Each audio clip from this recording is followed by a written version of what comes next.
लोकसभा निवडणुकीच्या प्रचाराच्या निमित्तानं ईशान्य मुंबईमध्ये मराठी विरुद्ध गुजराती असा वाद आता पाहायला मिळतोय।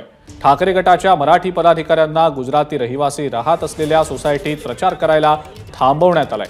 काल संध्याकाळच्या सुमारास ठाकरे गटाचे पदाधिकारी घाटकोपर पश्चिम भागात प्रचार करत होते, मात्र या भागातील गुजराती रहिवासी असलेल्या समर्पण सोसायटीत ठाकरे गटाचे पदाधिकारी जात असताना त्यांना थांबवलं आणि आत प्रचार करू नका असं सांगितलं गेलं।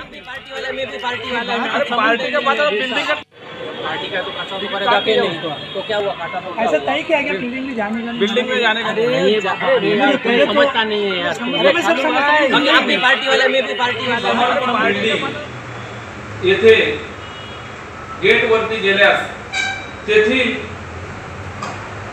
रहिवाशांनी आम्हाला अडवण्यात आलं आणि आम्ही त्यांना विचारलं की बाबा तुम्ही कशाला अडवत आहेत, तर ते आम्हाला सरळ सरळ बोलायला लागले की मराठी माणसांना आम्ही बिल्डिंग मध्ये प्रचार करायला देणार नाही।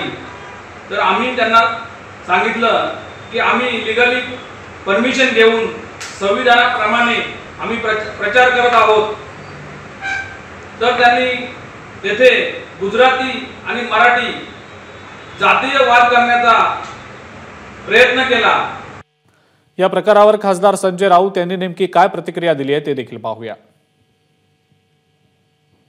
काल सुद्धा घाटकोपर मधल्या एका सोसायटीमध्ये जिथे बहुसंख्य गुजराती राहतात, शिवसैनिकांना येण्यापासून रोखलं मराठी आहेत म्हणून।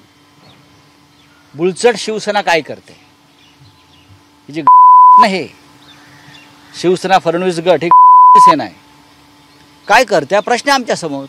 प्रश्न तो नाही, प्रश्न मराठी माणसाच्या विरुद्ध चाललेले षडयंत्र आणि कारस्थान। हे पहा, हे जी बुलचट सेना आहे ना फडणवीसांची शिवसेनेची, त्यांना आव्हान आहे, आम्ही बघू काय करायचं ते।